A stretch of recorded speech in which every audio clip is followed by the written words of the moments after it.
Hello, healthcare. We are now live and excited to bring a data backed marketing communications conversation to you.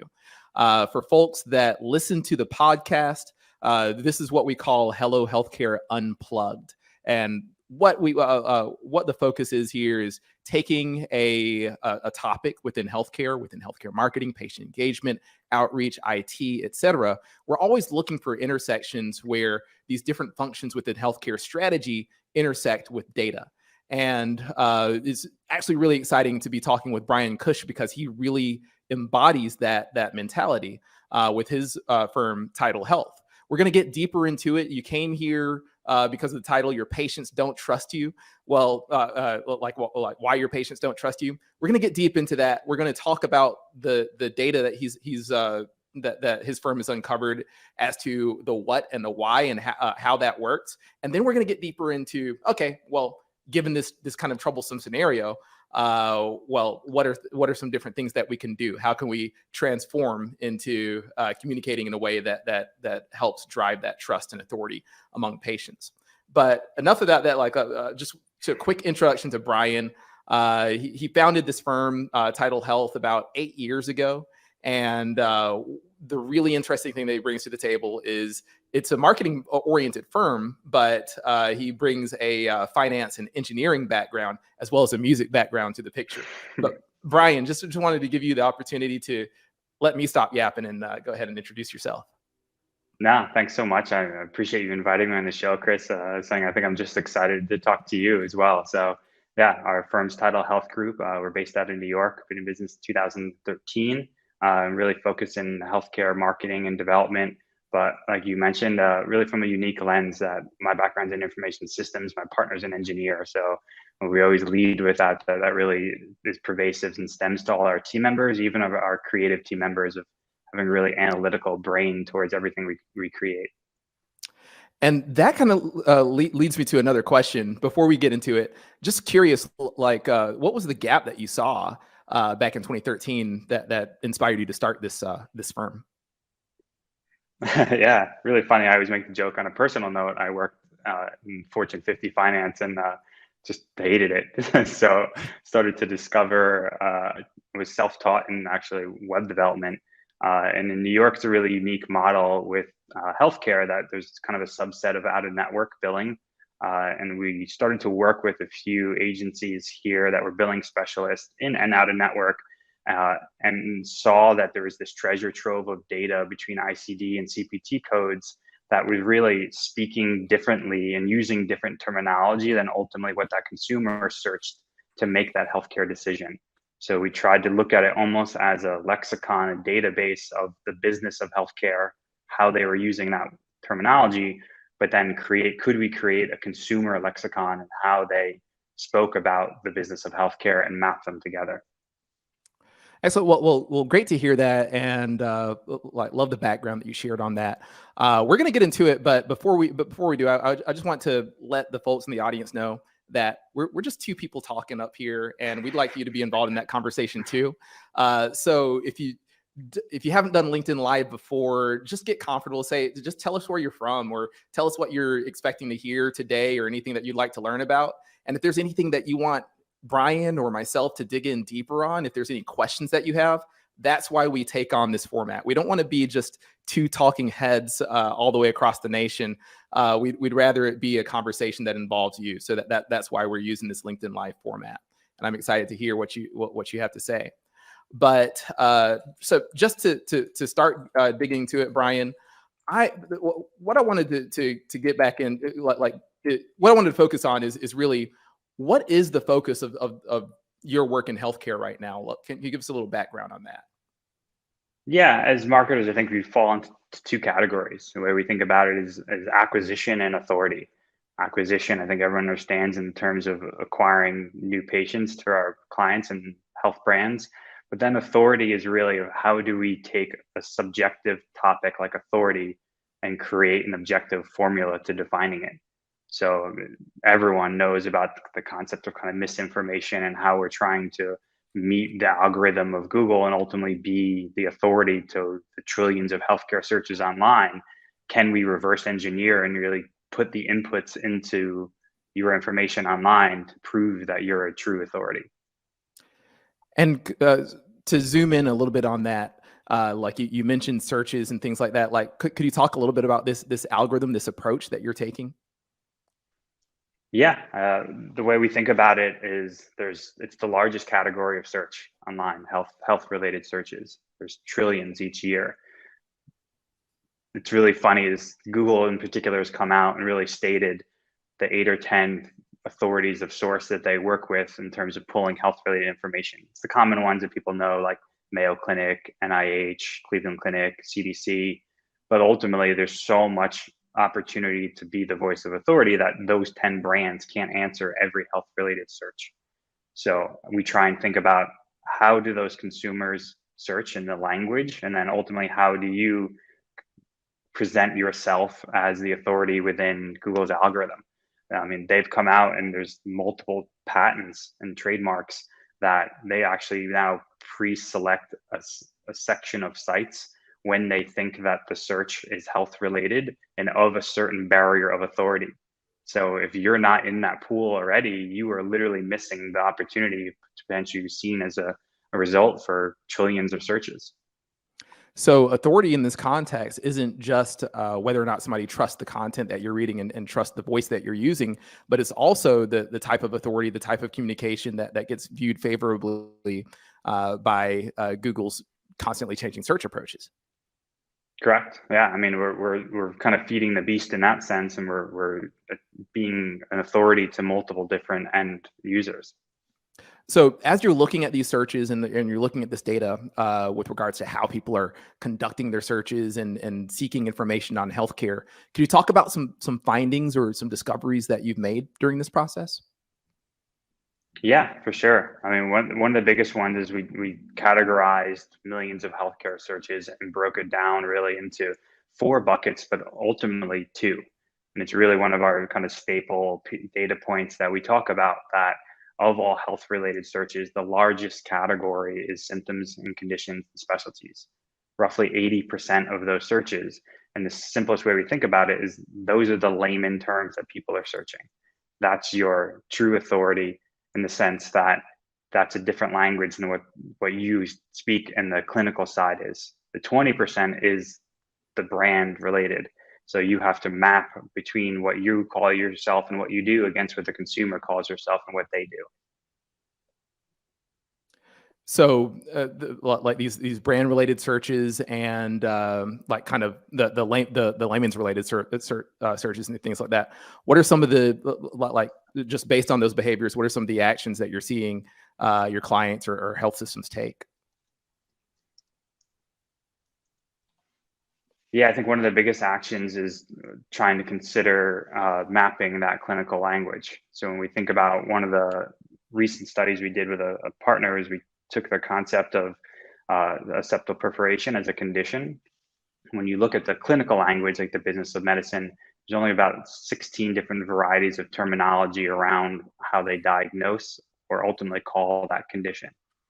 And we went through a really kind of deep process to understand what were all the inbound channels to where someone could ultimately request or book care for this condition.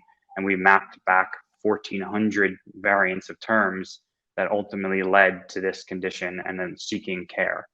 So not only from a quantifiable standpoint, that's a huge difference of just the variety of language. You also look at it that number is continually growing. So this isn't just you make this decision and you do this research and you realize, but people's understanding of their care and ultimately what they're suffering from is always iterating, and this is really just a cyclical process. Now we've just run into a little bit of a technical difficulty. If everybody could give me just 1 second, we were making sure that we're properly live here. 1 second. There are some people that weren't able to access the event.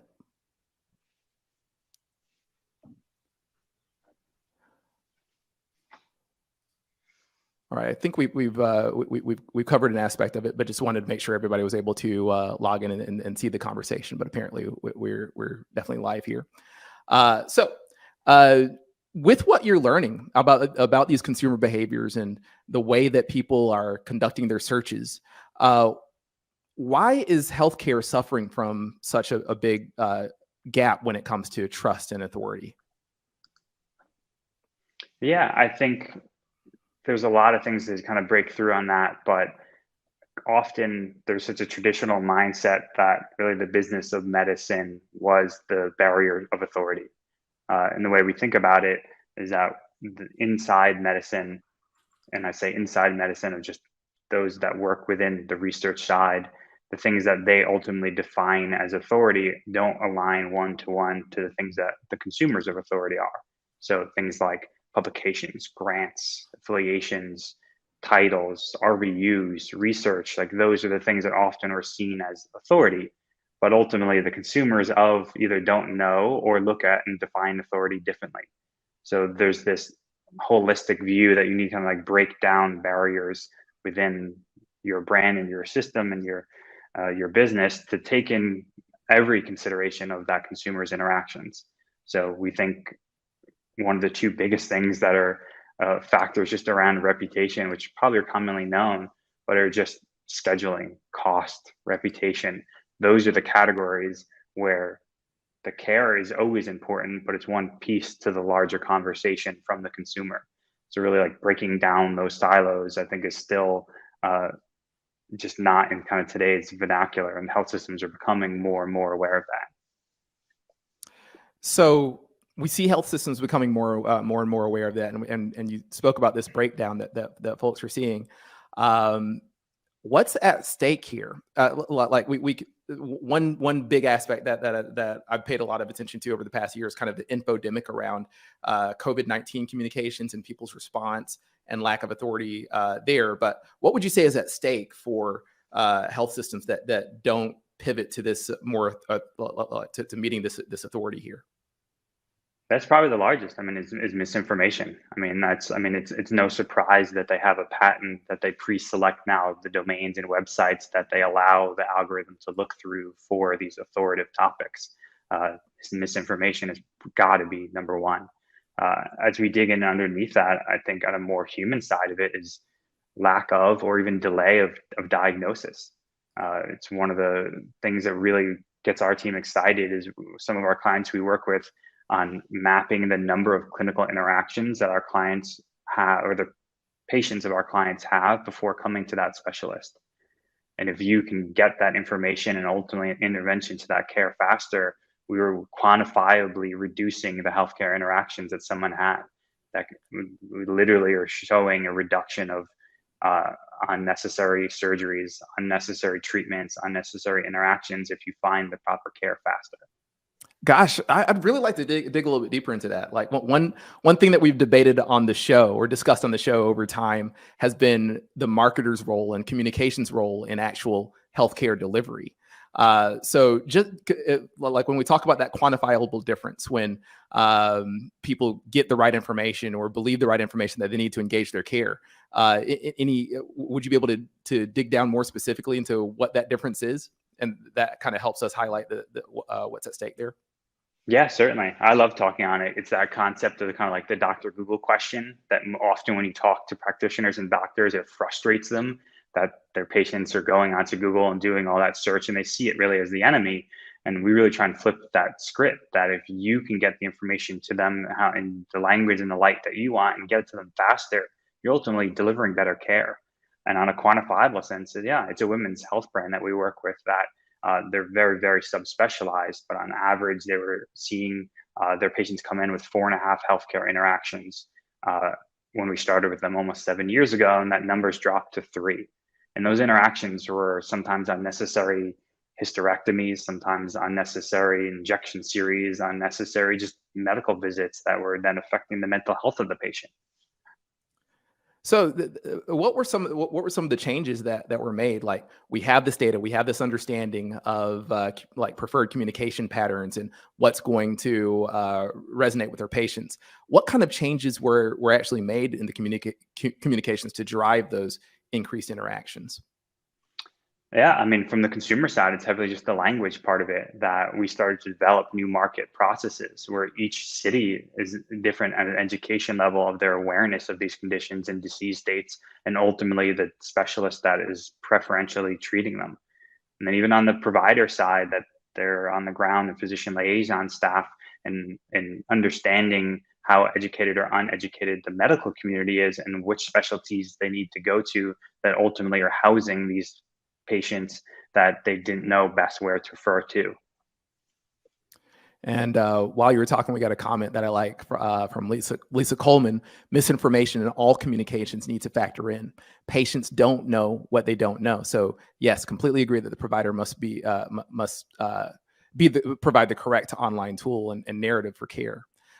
Thank you, Lisa, for that. I thought that was really well worded and really fits into kind of the theme about where we're going with the next question, which is, again, I like getting into, so we've identified the problem and you've talked about these like these changes in communications and strategy and process. We know that it's not enough just to identify these problems. What are some other examples of health systems that you've seen that had challenges with their outreach or communication or authority? What were kind of the steps that you've commonly seen or helped guide them to turn these scenarios around? Yeah, I can speak on one that think I'm more just a fan of too, and I've gotten the pleasure to speak with is Zeev Neuwirth down at Atrium Health, and he wrote Reframing Healthcare, and then it's a customer first mentality, and that's what he leads with. That it's the healthcare itself needs to extend what it sees as the episode of care, and that's really what, like, the way we explain it is that even as the data background, I even argue that this whole conversation around data ownership of your health records extends past just what we're defining it. So even how you're interacting online and ultimately even the data that we collect, to me, is a factor of really your health data. So that customer first mentality and breaking kind of the reaches of what you think the clinical interaction is outside of just the physical care. That I really love just his presentation, kind of how he's leading with breaking down kind of the barriers of how people saw marketing within healthcare, that it's really a communication problem that needs to be addressed first. And Lisa had a follow-up question. I think it kind of related to what we are just talking about, but examples of health systems that are doing this right and like getting the right approach here. Yeah, outside of Zeev's group and down in the Carolinas, we're here in Manhattan, and it's interesting. And I don't say this like cheekily. I don't think anyone across the board is doing it completely right. Uh, but a few of the systems, and we've partnered with one here in New York with a few of even of our private practice clients, the Northwell system in New York, that there's a lot of work to really internally bring those teams together when the doctors themselves are now getting into and understanding that their care is outside of just the physical aspect. That's a lot of groundwork to bring those departments together. That marketing and communications isn't just one directional information. And that was kind of the historical view of it, is that you just did the acquisition and that patient went through, and then there was no learning on how that patient's interaction to then readjust your marketing and communications. I think that awareness now that that's got to be cyclical and not one direction is really just been a fundamental shift in the last few years. I gotta say, Bryan, well, one thing that I really like about this conversation is the fact that, like, we came in, we were initially talking about marketing, but then taking it from a finance and engineering perspective. But now that we had this question from Lisa, we're kind of bringing that clinical question into the fold, like the types of communications and modifications, how that impacts clinicians as well.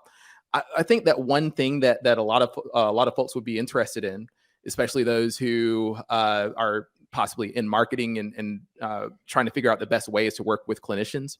What are like you're conducting all these findings and things like that. What are you seeing as ways to bridge the gap between clinicians and marketing to help get that support for like changing these communication and marketing efforts?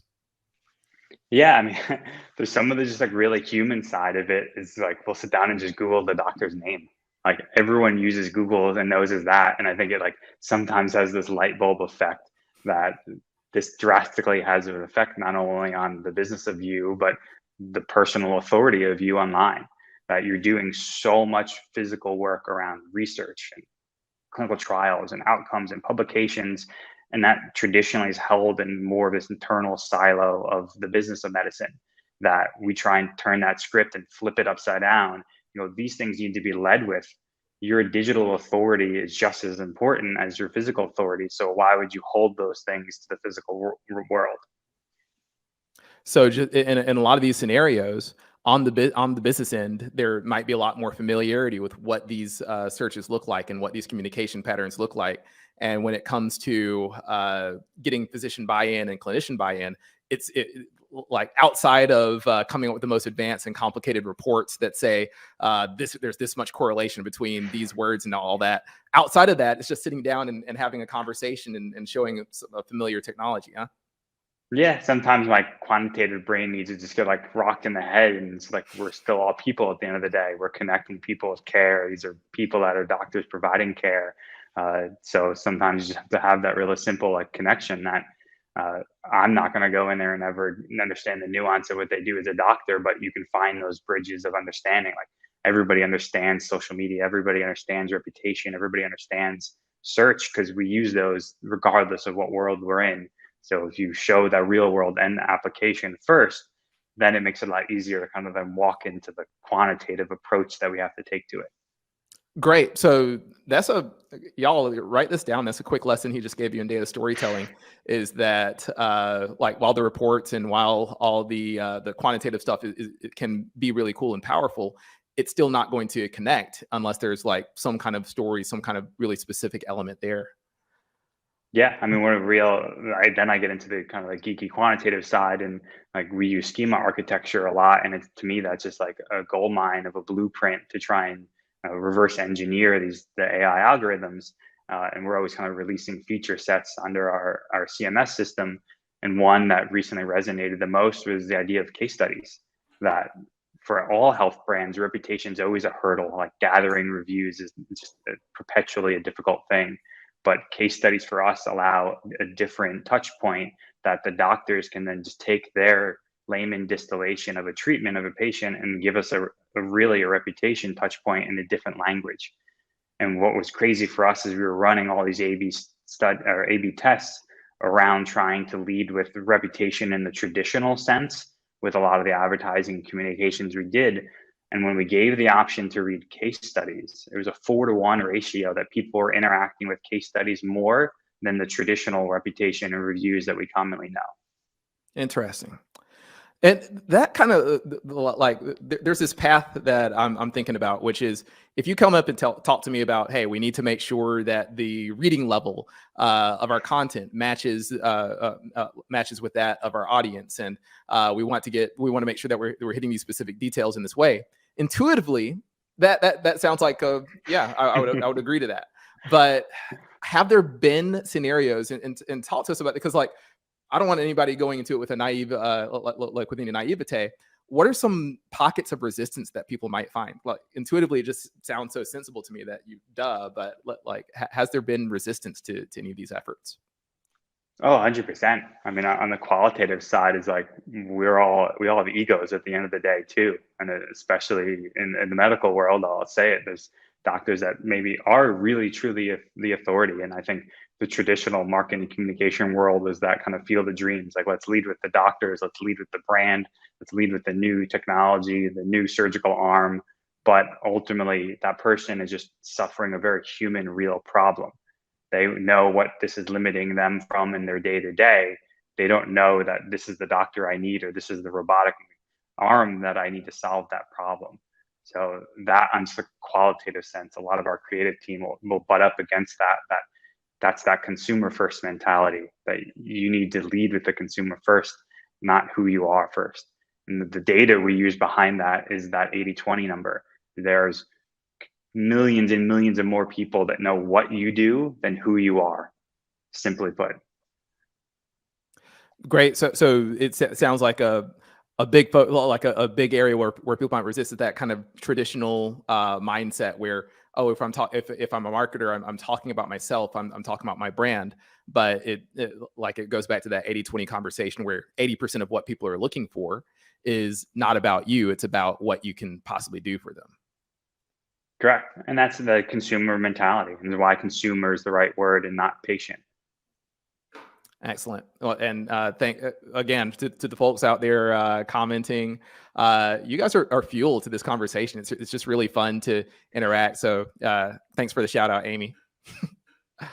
So I'm curious about. I know we're coming up on time, but I have a couple more questions left. I mean, honestly, I have a lot more questions, but I have to choose two. But lessons learned, like you've been conducting these experiences for a very long time now, and I feel like there's probably a lot out there, there's a lot of work to be done. That's probably why you're speaking at HCIC and communicating on this podcast. But what are some lessons that you've picked up on these experiences that people should be thinking about, and maybe can even turn around and do something starting Monday next week? Yeah, I think the biggest one we always preach is lead with your physical authority. There's always this question of like, well, what material do we have to communicate and market us as an authority? And there's usually this gold mine of information of either the treatments, the reputation, the case studies, but then in the very traditional sense of just the events that they're speaking out with, the publications, the research, the outcomes. That data again is usually siloed into like what we call the business of healthcare, where that should be led with like, those are the things that define you as an authority, that ultimately is going to break down that trust hurdle, that when that consumer is in that decision mode, they're now fully trusting that you are the leader and the trusted authority on this topic. That for us is again that like flipping that script, that like this information should flow in two directions. Marketing isn't just passing patients into your system. Your system needs to understand what you're doing to be an authority and bring that back into your communications and marketing. And that kind of leads to another question: if you're going to act and there's like this information that's been siloed off, anything that you'd focus on measuring or monitoring, like as a part of like any kind of transition that someone would make out as a result of this? Yeah, as a marketer, the biggest thing we look at is organic growth. The way we kind of justify the result as you implement things like schema architectures and all this work and effort is we're all kind of basically trying to deconstruct these AI algorithms. And they're trying to create the hurdle and make it higher and higher and higher for especially health related searches. Going like, we're going to create, and they've come out and openly stated this. If your content speaks about finance or health, we're putting the author of that content at a higher bar standard to be an authority.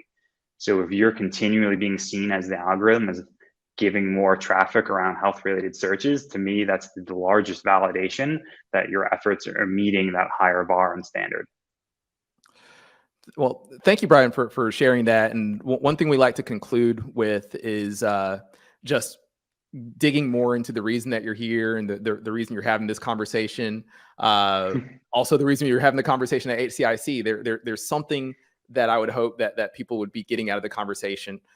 So any final thoughts for the audience as we like prepare to have our weekends and then start the next week? Yeah, that we're all human at the end of the day, and it's really the end goal of this, and that's the metric that we try and look at. Is my favorite thing I do within everything we do is sitting down and interviewing patients, and it's what drove us here was a misdiagnosed issue for a decade with my mother.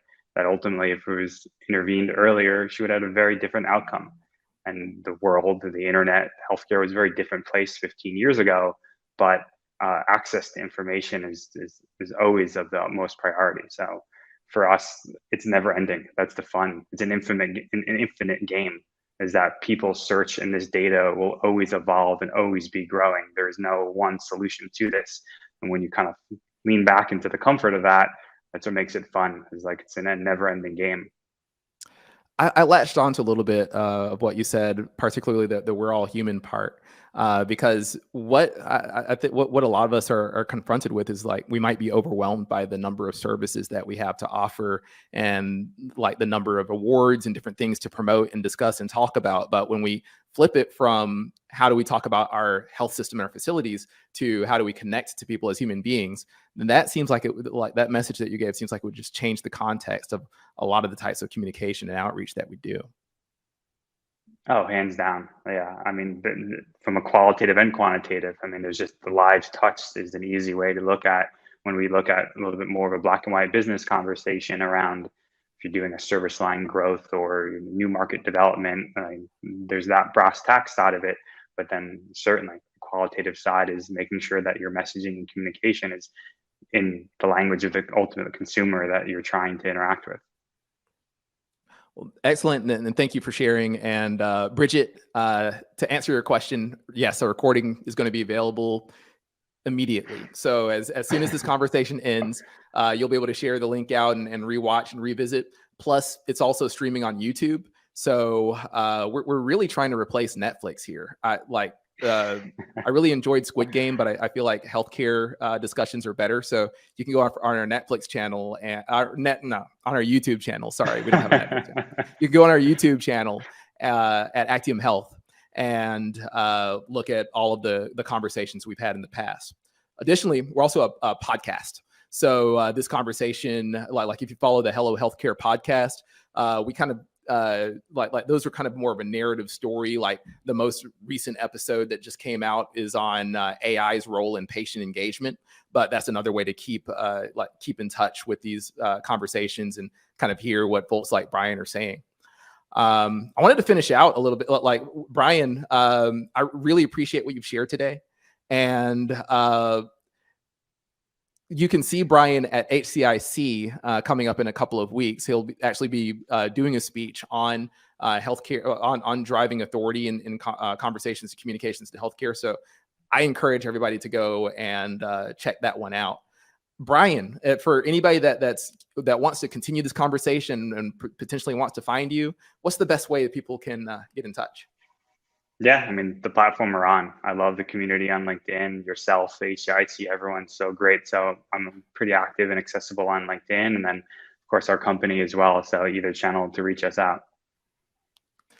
And before we close out, I just got to highlight two comments. Frank and Craig, healthcare sometimes seems like Squid Games. I was really just thinking about that. Yeah. I was saying we should save lives instead of kill them. So. All right. Well, hey, everybody, we really appreciate you sticking with us in this conversation.